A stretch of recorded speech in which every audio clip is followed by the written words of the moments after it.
Sa araw na ito, makikilala natin ang 7 babae na naging bahagi sa tagumpay ng mga revolusyonaryo para harapin ang labanan kasabay ang mga kalalakihan. Hindi sila nagpahuli at ipinakita nila ang kanilang katapangan at ang ambag para makamit ang inaasam na kalayaan at pagkakapantay-pantay ng karapatan ng mga Pilipino. Noong itinatag ang katipunan sa pamumuno ni Andres Bonifacio, isa sa kanyang naging katuwang ay si Gregoria de Jesus. Siya ang lakambini ng katipunan. Malaki ang kanyang ginampanan para itago ang mga dokumento, revolver at selyo ng katipunan.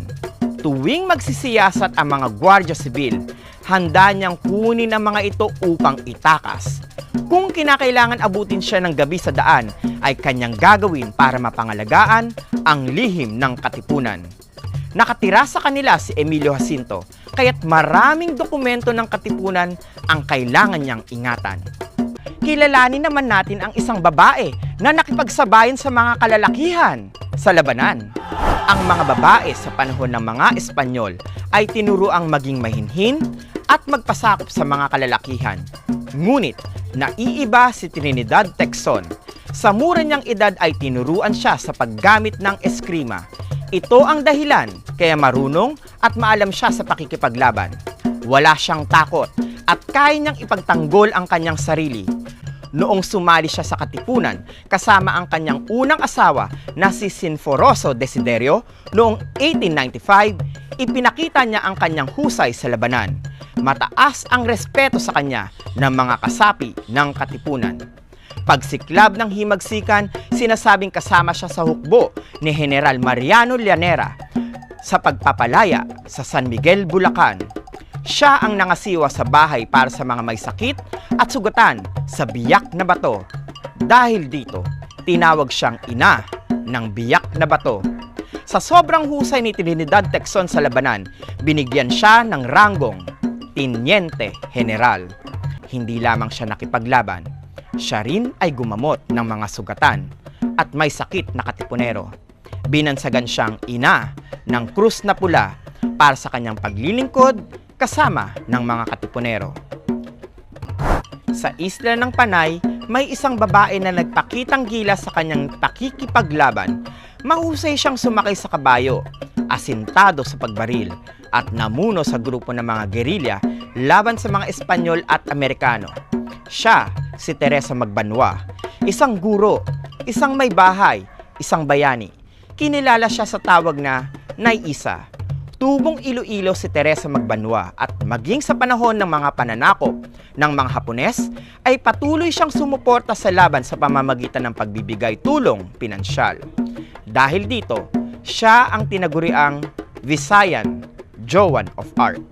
Samantala, si Melchora Aquino naman ang tinaguriang ina ng katipunan.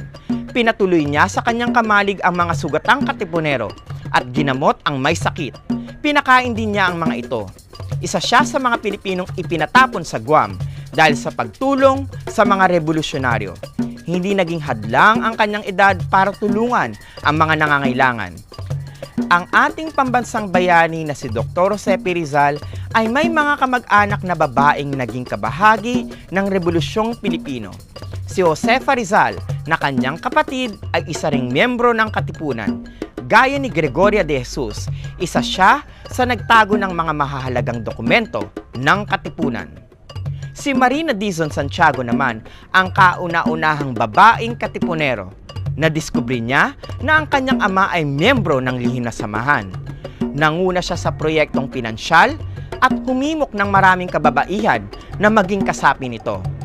Para mapagtakpan ang mga nangyayaring pulong, siya ang nanguna para gumawa ng balat kayo at hindi mapansin ng mga nagbabantay na Guardia Civil. Kumanta, sumayaw, at umarte sila para hindi mahalata ang nagaganap na pulong sa loob ng bahay. Pinakahuli sa lahat ay si Marcela Agoncillo. Siya ang tinaguriang ina ng watawat ng Pilipinas. Isa siya sa mga nagtahi nito kasama ang kanyang anak na si Lorenza at kaibigan nito na si Delfina Herbosa Natividad na pamangkin ni Dr. Jose P. Rizal. Mano-mano nilang tinahi ang watawat ng Pilipinas alinsunod sa disenyo ni General Emilio Aguinaldo. nakita natin na ang mga kababaihan noong panahon ng revolusyon ay may iba't ibang ambag.